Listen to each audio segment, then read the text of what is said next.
जय हिंद दोस्तों, मैं मोहम्मद मतीन मॉडर्न क्लासेस के यूट्यूब चैनल पर आपका स्वागत है। दोस्तों, आज हम जो लेक्चर लेके आए हैं वो है संविधान यानी कॉन्स्टिट्यूशन ऑफ इंडिया।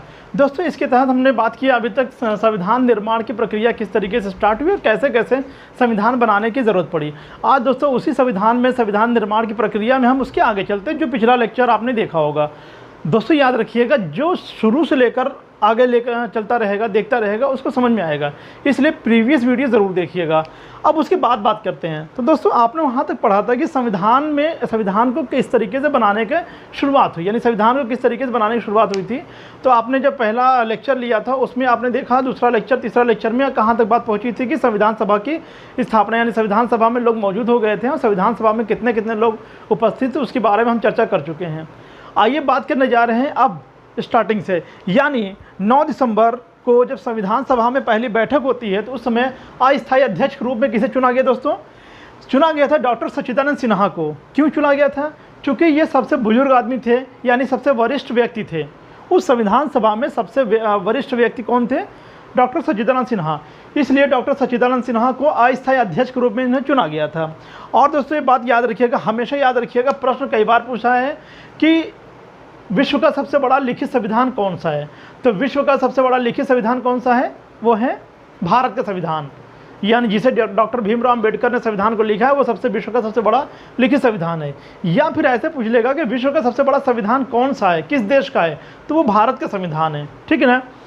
अब बात करते हैं, ठीक 2 दिन बाद फिर जब 11 दिसंबर 1946 को संविधान सभा में बैठक होती है, तो उस समय डॉक्टर सच्चिदानंद सिन्हा को हटा दिया जाता है, चूँकि उनको अस्थायी अध्यक्ष के रूप में उनको चुना ही गया था कि अभी बहरहाल इनको चुन लिया जाता है, लेकिन जब स्थायी अध्यक्ष चुना जाएगा तो उनको हटा दिया जाएगा। इसमें कोई विरोध या कुछ भी ऐसा कुछ मतभेद नहीं था। तो 11 दिसंबर 1946 को स्थायी अध्यक्ष के रूप में निर्विरोध, यानी बिना किसी विरोध के, डॉक्टर राजेंद्र प्रसाद को संविधान सभा का अध्यक्ष चुन लिया जाता है। और वही शुरू से लेकर लास्ट तक, यानी 24 जनवरी 1950 तक के वही संविधान सभा के अध्यक्ष रहते हैं, और इसीलिए उनको भारत का पहला राष्ट्रपति भी चुना जाता है। ठीक है, तो ये रहा डॉक्टर राजेंद्र प्रसाद के बारे में। अब आगे हम बात करते हैं। संविधान निर्माण की प्रक्रिया में कुल 2 वर्ष 11 माह 18 दिन का समय लगा था। दोस्तों, संविधान निर्माण यानी संविधान बनाने में कुल 2 साल 11 माह 18 दिन का समय लगा था। ये बात याद रखिएगा हमेशा। ठीक है, जिसमें लगभग 64 लाख रुपए खर्च हुए थे। कितने खर्च हुए थे? 64 लाख। अगर उसको एग्जैक्ट फिगर देखना चाह रहे हैं तो देखिए 63,96,729 रुपये। कितना? 63,96,729 रुपये खर्च हुए थे। किसमें? संविधान बनाने में, यानी संविधान निर्माण को कितने रुपए खर्च हुए थे? 63,96,729 रुपये खर्च हुए थे।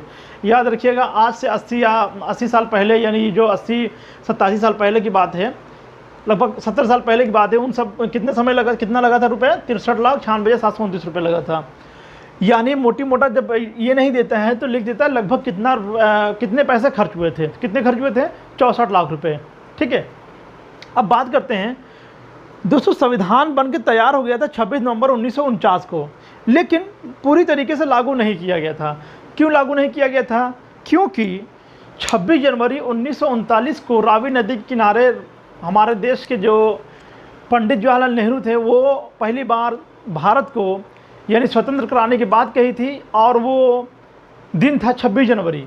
इसीलिए लोगों ने कहा कि पंडित जवाहरलाल नेहरू का जो स्टेटमेंट है उसको फॉलो करते हुए हम लोग क्यों न 26 जनवरी को ही अपना गणतंत्र दिवस के रूप में घोषित किया जाए, 26 जनवरी को। और वैसे कहीं ना कहीं देखा जाए तो 26 जनवरी को ही लोग मान भी लेते थे कि यार 26 जनवरी आ गया, इसी दिन घोषणा किया गया था कि हमारा देश एक दिन स्वतंत्र होगा। यानी देखा जाए तो पूरी तरीके स्वतंत्रता की बात कही गई थी, यानी किसके द्वारा? पंडित जवाहरलाल नेहरू के द्वारा। अब दोस्तों, उसके बाद क्या होता है कि तो जब 26 नवंबर 1949 को संविधान बनकर तैयार हो गया था, तो उस समय संविधान में 8 अनुसूचियाँ थी। कितनी थी? 8 अनुसूचियाँ और 22 भाग तथा 395 अनुच्छेद। वो देख लीजिए कहाँ पर है, ये है। यानी संविधान में कुल कितने अनुच्छेद थे? 22 भाग, 395 अनुच्छेद तथा 8 अनुसूचियाँ थी। उसके बाद अब वर्तमान समय की बात करते हैं तो कितनी है? कुल 22 भाग, 395 अनुच्छेद तथा 12 अनुसूचियां हैं। दोस्तों अगर अनुच्छेदों की बात करते हैं तो 395 अनुच्छेद आपको मिल रहा है, लेकिन क्या बढ़े नहीं है? बढ़े हैं, लेकिन संविधान संशोधन प्रक्रिया के तहत, यानी संविधान में जो संशोधन हुए हैं उनकी प्रक्रिया के तहत 395 अनुच्छेद ही हैं, लेकिन उसको आगे मान लिया गया है। ठीक है, अब बात करते हैं, जब 26 नवंबर 1949 को संविधान बनकर तैयार हो गया था तो भारत में केवल 15 अनुच्छेदों को ही लागू किया गया था, बाकी को बचा कर रख दिया गया था कि जब गणतंत्र दिवस आएगा यानी 26 जनवरी 1950 को इसको लागू किया जाएगा। तो दोस्तों कभी कभी पूछ लेता है प्रश्नों में कि इनमें से कौन से अनुच्छेद हैं जिन्हें 26 नवंबर 1949 को लागू किया गया था। तो उन 15 अनुच्छेदों के बारे में देख लीजिए, एकदम मोटी मोटा हम बता देते हैं आपको, अच्छी तरीके से याद करने की ज़रूरत नहीं है, ऑटोमेटिक याद हो जाएगा। वो अनुच्छेद हैं 5, 6, 7, 8, 9, 5, 6, 7, 8, 9, यानी 5 अनुच्छेद ऐसे ही हो गए। अब बचे 10 अनुच्छेद। अब 60 अनुच्छेद यानी 60वां अनुच्छेद, 324, 366, 367, 379, 388, 380, 388, 391, 392 तथा 393। तो दोस्तों अगर आप काउंट करेंगे तो टोटल 15 अनुच्छेद आ रहे हैं। 1, 2, 3, 4, 5, 6, 7, 8, 9, 10, 11, 12, 13, 14, 15, यानी कुल 15 अनुच्छेदों को लागू किया गया था भारत में। कब? वो भी 26 नवंबर 1949 को। बाकी जो बचे हुए थे संविधान में अनुच्छेद, यानी संविधान का जो पूरा बाकी का पार्ट था, कब लागू किया गया पूर्ण रूप से? 26 जनवरी 1950 को। इसीलिए कहा जाता है कि संविधान पूर्ण रूप से कब लागू हुआ था भारत में? तो 26 जनवरी 1950 को। लेकिन पूछा जाए कि आंशिक रूप से कब लागू किया गया था, तो 26 नवंबर 1949। आंशिक रूप से मतलब होता है थोड़ा बहुत, यानी हाँ लागू किया गया था ऐसे मान लीजिए, लेकिन पूर्ण रूप से बात करेगा तो 26 जनवरी 1950 को। ठीक है दोस्तों, अब बात करते हैं। देखिए शेष अनुच्छेदों को 26 जनवरी 1950 को संपूर्ण भारत में लागू किया गया। इतनी भाषा आपको समझ में आ गई? मेरी भाषा आपको अच्छी तरीके से समझ में आती है, तभी तो आप लोग लाइक कमेंट करना नहीं भूलते हैं। Thank you so much. अब बात करते हैं, 26 जनवरी 1950 को संविधान सभा की अंतिम बैठक हुई थी। उसी दिन डॉक्टर राजेंद्र प्रसाद को राष्ट्रपति चुन लिया गया था। मैंने जो स्टार्टिंग में बात बताई वो बात यहाँ पर आ गई, यानी 26 जनवरी 1950 को संविधान बनकर तैयार हो गया था, यानी संविधान का जो अंतिम बैठक हुई थी वो हुई थी दोस्तों 24 जनवरी 1950 को। और उसी दिन हमारे देश के जो राष्ट्रपति हैं डॉक्टर राजेंद्र प्रसाद, उन्हीं को चुन लिया गया था एज अ राष्ट्रपति के तौर पर। ठीक है, और दोस्तों 22 जुलाई 1947 को राष्ट्रीय ध्वज को तिरंगा के रूप में अपनाया गया। यानी हालांकि ये जो जितने भी हमारे ध्वज हैं, कमल है, यानी जो चिन्ह है, राष्ट्रीय चिन्ह है, उनके बारे में आगे क्लास लेंगे, लेकिन दो को बताना इंपॉर्टेंट था। तो 22 जुलाई 1947 को राष्ट्रीय ध्वज के रूप में अपनाया गया था हमारे संविधान में। वहीं 24 जनवरी 1950 को राष्ट्रगान एवं राष्ट्रगीत को अपनाया गया। यानी जब संविधान बनकर अंतिम जब बैठक हुई थी उसी समय हमारे देश का जो राष्ट्रगान है यानी जनगण मन और तथा राष्ट्रगीत वंदे मातरम को भी राष्ट्रगीत के रूप में और जनगण मन को राष्ट्रगान के रूप में संविधान में शामिल किया गया है। ठीक है दोस्तों, अब दोस्तों इसके आगे की जो बात करते हैं, भारतीय संविधान के स्रोत, संविधान का स्रोत यानी संविधान में कहाँ से लिया गया, संविधान में क्या क्या सपोर्ट मिला है हम लोगों को, उसके बारे में हम चर्चा करेंगे। तो दोस्तों संविधान में अगर कहा जाए तो भारतीय संविधान को उधार का थैला भी कहा जाता है। उधार का थैला आप सोचते होंगे कि ऐसा क्यों कहा जा रहा है? क्यों? क्योंकि वो कई देशों से लिया भी गया है। जाहिर सी बात है दोस्तों, अगर हमें कोई चीज़ अच्छा समझ में आता है, किसी से लेने में क्या दिक्कत है? हमें अगर आपकी कोई भाषा अगर समझ में आए कि यार आप या कोई टीचर अगर पढ़ाता है तो क्या हम भी तो कहीं पढ़े होंगे, जो टीचर का जो चीज़ अच्छा समझ में आया होगा हम ले लिए होंगे, जो अच्छा नहीं समझ में आता वो हम नहीं लेते हैं। या समाज में हर इंसान रहता है, हर बच्चा रहता है, या हम ही लोग रहते हैं। दो आदमी जा रहे हैं, एक पंडित जा रहे हैं, साधु जा रहे हैं, संत जा रहे हैं, उनसे हम कोई चीज़ अगर उनकी अच्छी वाणी है उनसे हम ले लेते हैं। वही एक मतलब कहा जाता है बेवकूफ़ इंसान जा रहा है, गाली गोनर करते हुए जा रहा है, तो उससे हम कोई चीज़ क्यों लें?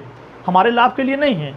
तो इसीलिए संविधान में देखा जाए तो 10 देशों से कुछ चीज़ें ली गई हैं, इसीलिए संविधान को उधार का थैला कहा जाता है। यानी भारतीय संविधान को उधार का थैला कहा जाता है। इसमें कोई शर्म की बात नहीं, इसमें गर्व की बात है कि फिर भी हमारा संविधान इतना अच्छा है कि सबके हितों की रक्षा करता है, चाहे वो किसी भी माइनॉरिटी से हो वो सबकी रक्षा करता है, चाहे यहाँ बैठा हो, चाहे कहीं और हो, या कहीं का व्यक्ति यहाँ पर आता है, उसकी भी रक्षा हमारे संविधान में लिखा गया है, हमारी संविधान उसकी रक्षा करता है। ठीक है, अब बात करते हैं जो सबसे ज़्यादा प्रश्नों को पूछा जाता है अमेरिका के संविधान से। उससे पहले बात करते हैं दोस्तों, भारतीय संविधान का अधिकांश भाग भारत शासन अधिनियम 1935 से लिया गया है।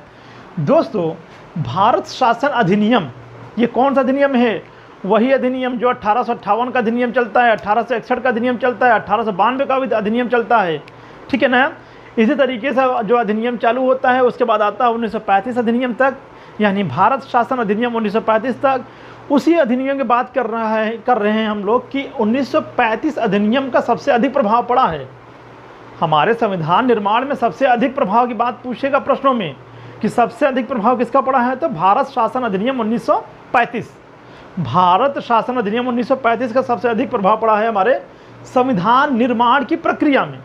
ठीक है, अब बात करते हैं अमेरिका के संविधान से क्या क्या लिया गया है। दोस्तों, अमेरिका के संविधान से जो लिया गया है वो लिया है मौलिक अधिकार, यानी फंडामेंटल राइट्स। हमारे जो मौलिक अधिकार हैं वो लिए गए हैं। वर्तमान समय में 6 मौलिक अधिकार हैं। उन मौलिक अधिकारों को अगर पूछा जाए कहाँ से लिया गया है, तो कहाँ से लिया गया है, वो लिया गया है अमेरिका से। ठीक है ना। अमेरिका से क्या लिया गया है, मौलिक अधिकार। और क्या लिया गया है, उपराष्ट्रपति का पद, यानी हमारे देश में एक उपराष्ट्रपति होना चाहिए, उसके कैसे कैसे क्या कार्य होने चाहिए, कहाँ से लिया गया है, ये लिया गया है अमेरिका के संविधान से। राष्ट्रपति पर महाभियोग। दोस्तों, राष्ट्रपति को किस तरीके से हटाया जाना चाहिए, यानी जब राष्ट्रपति संवैधानिक पद पर रहते हुए संवैधानिक प्रक्रियाओं का, यानी संवैधानिक पद पर रहते हुए कुछ अपने कार्यों का उल्लंघन करता है, यानी संविधान से हटकर कोई ऐसा कार्य करता है जिसे उसे संविधान से, यानी राष्ट्रपति के पद से हटाने के लिए एक प्रक्रिया चलाई जाती है जिसे महाभियोग कहा जाता है। वो महाभियोग कहाँ से लिया गया है, वो लिया गया है अमेरिका से। याद रखिएगा, उपराष्ट्रपति का पद अमेरिका से लिया गया है, लेकिन राष्ट्रपति को हटाने के लिए, उसके पदों से हटाने के लिए एक प्रक्रिया चलाई जाती है जिसे महाभियोग कहा जाता है। वो कहाँ से लिया गया है, अमेरिका से। और याद रखिएगा, प्रश्न कई बार पूछता है दोस्तों, बहुत बार पूछा गया प्रश्नों को। ठीक है, न्यायपालिका की स्वतंत्रता बहुत इंपॉर्टेंट है दोस्तों। न्यायपालिका की स्वतंत्रता, यानी न्यायपालिका को बिल्कुल स्वतंत्र कर देना चाहिए वो अच्छी तरीके से, ताकि किसी के दबाव में आकर, स्वतंत्रता का मतलब ये नहीं कि मनमानी काम करें। स्वतंत्रता का मतलब ये है कि वह स्वतंत्र हो और जो सही लगे, यानी जब प्रूफ एविडेंस मिल जाए, गवाह मिल जाए, तब वो स्वतंत्र रहकर न्याय करे। किसी के बंधन में रह के वो कुछ भी काम ना करे, इसका मतलब ये है। ठीक है दोस्तों, तो अब बात करते हैं, यानी न्यायपालिका की स्वतंत्रता हो गई दोस्तों। संविधान की सर्वोच्चता, अमेरिका के संविधान से जो लिया गया है वो लिखा गया संविधान की सर्वोच्चता, यानी भारत में रहने वाला हर इंसान के लिए संविधान सबसे ऊपर है। यानी भारत में रहने वाला हर इंसान के लिए, यानी प्रत्येक इंसान के लिए, प्रत्येक व्यक्ति के लिए संविधान सबसे ऊपर है। संविधान की सर्वोच्चता का मतलब संविधान की सर्वोच्चता, यानी सबसे ऊपर। न्याय पुनर्विलोकन, दोस्तों न्याय पुनर्विलोकन कहाँ से लिया गया है, अमेरिका से लिया गया है। ठीक है दोस्तों, अब बात करते हैं ब्रिटेन के संविधान से। ब्रिटेन के संविधान से क्या लिया गया दोस्तों, संसदीय शासन प्रणाली। संसदीय शासन प्रणाली क्या होता है, यानी संसद में जो शासन चलता है उसकी प्रणाली कहाँ से लिया गया, ब्रिटेन से लिया गया है। एकल नागरिकता, एकल नागरिकता कहाँ लिया गया दोस्तों, यानी सिंगल सिटीजनशिप, ये कहाँ से लिया गया है, यानी भारत में रहने वाला व्यक्ति एक ही नागरिकता, यानी हम अगर यहाँ पर हैं तो अमेरिका की नागरिकता नहीं ग्रहण कर सकते हैं। अगर जिस दिन हम अमेरिका की नागरिकता ग्रहण करेंगे तो हमारी यहाँ की नागरिकता समाप्त हो जाएगी। अगर हम यहाँ के नागरिक हैं, हमारा वतन है, हमारा देश है, हमारा मुल्क है, अगर हम यहाँ के रहने वाले हैं और हम जाके कहीं और किसी और देश की नागरिकता ग्रहण कर लेते हैं तो ये समाप्त हो जाएगी यहाँ की नागरिकता। ठीक है, कोई भी व्यक्ति हो अगर यहाँ पर आकर रहता है तो उसकी नागरिकता समाप्त मानी जाएगी। ठीक है, विधि का शासन, दोस्तों विधि मतलब होता है कानून का शासन, यानी हर हाल में हमें यहाँ पर कानून का शासन होना चाहिए और इसको फॉलो भी करना है। ऐसा नहीं कि सिर्फ लिखा गया, फॉलो करना है। यानी ये कहाँ से लिया गया है, ब्रिटेन के संविधान से। विधायी प्रक्रिया, कानून बनाने में कैसी कैसी प्रक्रियाएं होनी चाहिए, वो कहाँ से लिया गया, ब्रिटेन के संविधान से। द्विसदनीय प्रणाली, यानी कल मैंने आपको जब पिछला लेक्चर तीसरा पढ़ाया था उसमें द्विसदन प्रणाली मैंने बताया था, आज फिर सुन लीजिए। द्विसदन होता है जैसे राज्य में 2 सदन होते हैं, कौन कौन से, विधानसभा और विधान परिषद। केंद्र में होते हैं 2 सदन, यानी उच्च सदन और निम्न सदन। उच्च सदन का मतलब होता है राज्यसभा, निम्न सदन का मतलब होता है लोकसभा। ठीक है दोस्तों, यानी अगर पूछा जाए संसद किससे बनता है, संसद निर्माण में कौन कौन भाग होता है, तो लोकसभा, राज्यसभा तथा राष्ट्रपति। लेकिन अगर सदन की बात करें तो दोनों सदन, यानी राष्ट्रपति और दोनों सदन, ऐसे भी कह सकते हैं। तो द्विसदनीय प्रणाली यानी 2 सदन होने चाहिए एक देश में, वो कौन कहता है, वो कहता है ब्रिटेन का संविधान। यानी द्विसदनीय प्रणाली लिया गया है कहाँ से, ब्रिटेन से लिया गया है। ठीक है, अब बात करते हैं आयरलैंड के संविधान से। यानी आयरलैंड के संविधान से क्या लिया गया है, राज्य के नीति निर्देशक तत्व, यानी अनुच्छेद 36 से लेकर अनुच्छेद 51 तक जो राज्य के नीति निर्देशक तत्व हैं उसके बारे में उल्लेख किया गया आयरलैंड के संविधान में। अब बात करते हैं दोस्तों राष्ट्रपति की निर्वाचन पद्धति, यानी राष्ट्रपति को किस तरीके से निर्वाचित किया जाना चाहिए, कैसे, यानी कि उसमें कितने कितने सदस्य कहाँ कहाँ से लाए जाने चाहिए, कितने उसमें वोटिंग पड़नी चाहिए, किस तरीके से प्रक्रिया होनी चाहिए, ये कहाँ से लिया गया है, आयरलैंड के संविधान से। अब बात करते हैं राज्यसभा के सदस्यों का मनोनयन, यानी राष्ट्रपति राज्यसभा में 12 सदस्यों का मनोनयन यानी निर्वाचित करता है अपने मन से, और वो चाहे खेल से हो, साहित्य से हो, मतलब अदर यानी कला क्षेत्रों से वो अगर आते हैं तो उनको राष्ट्रपति मनोनयन करता है 12 सदस्यों को। ठीक है, तो ये तीनों चीज़ कहाँ से लिया गया दोस्तों, आयरलैंड के संविधान से, ध्यान दिएगा। अब बात करते हैं फ्रांस के संविधान से। गणतंत्रात्मक, यानी गणतंत्रात्मक शब्द कहाँ से लिया गया है, ये लिया गया फ्रांस के संविधान से। और प्रस्तावना में जो स्वतंत्रता, समता एवं बंधुता लिया गया वो कहाँ से लिया गया है, फ्रांस के संविधान से, दोस्तों याद रखिएगा। ठीक है, अब बात करते हैं कनाडा के संविधान से क्या लिया गया है। दोस्तों कनाडा के संविधान से लिया गया संघीय व्यवस्था, क्या लिया गया है, संघीय व्यवस्था लिया गया है। केंद्र द्वारा राज्यपालों की नियुक्ति, यानी केंद्र द्वारा जो राज्यपाल की नियुक्ति होती है उसका उल्लेख कहाँ पर, यानी कहाँ से लिया गया, ये कनाडा के संविधान से लिया गया दोस्तों। हालांकि राज्यपालों की नियुक्ति कौन करता है दोस्तों, कौन करता है, राष्ट्रपति करता है, लेकिन परामर्श तो लेता होगा ना केंद्र से। यानी राज्यपालों की नियुक्ति कैसे की जानी चाहिए वो कौन कहता है, ये कहता है हमारा कनाडा का संविधान, यानी वहाँ से लिया गया हमारे देश में। ठीक है, केंद्र द्वारा राज्यपालों की नियुक्ति हो गया। उच्चतम न्यायालय का परामर्श, यानी राष्ट्रपति उच्चतम न्यायालय से परामर्श लेता है, इसलिए यहाँ पर लिखा गया है कि उच्चतम न्यायालय से परामर्श लेने की प्रक्रिया कहाँ से है, कनाडा के संविधान से। ठीक है, अब बात करते हैं जर्मनी के संविधान से, बहुत इंपॉर्टेंट है। आपातकाल, आपातकाल जब भी लगाया जाता है तो लोग जर्मनी के तानाशाह हिटलर को याद कर लेते हैं, तो इसलिए जर्मनी आपातकाल जब पूछा जाता है आपातकाल कहाँ से लिया गया है, तो कहाँ से लिया जाता है दोस्तों, जर्मनी से लिया गया है। ठीक है ना, लेकिन अगर वित्तीय आपातकाल की बात करें तो वित्तीय आपातकाल जर्मनी से नहीं लिया गया दोस्तों, ये बात गलत हो जाएगी फिर। लेकिन अगर उसमें मान लो लिख दिया गया अगर वित्तीय आपातकाल जर्मनी के संविधान से क्या लिया गया, तो खाली आपातकाल की बात आती है, वित्तीय आपातकाल की बात आएगी तो ये गलत हो जाएगा। कभी कभी स्टेटमेंट लिख के आ जाता है ये सही है, ये गलत है, ये गलत है, ये गलत है, तो वो गलत हो जाएगा। ठीक है, दक्षिण अफ्रीका के संविधान से क्या लिया गया है, दक्षिण अफ्रीका के संविधान से लिया गया है संविधान संशोधन की प्रक्रिया। अनुच्छेद 368 कहता है कि संविधान में संशोधन किया जाना चाहिए, उसके लिए कुछ प्रक्रिया है। ठीक है, ये कहाँ पर है, अफ्रीका के संविधान से लिया गया है। राज्यसभा में सदस्यों का निर्वाचन, राज्यसभा में किस तरीके से सदस्यों का निर्वाचन होना है, यह लिया गया है दक्षिण अफ्रीका से। जापान संविधान से क्या लिया गया दोस्तों, विधि द्वारा स्थापित प्रक्रिया, कानून के द्वारा जो प्रक्रियाएं स्थापित होती है वो लिया गया है जापान के द्वारा, यानी जापान के संविधान से। अब बात करते हैं ऑस्ट्रेलिया के संविधान से दोस्तों।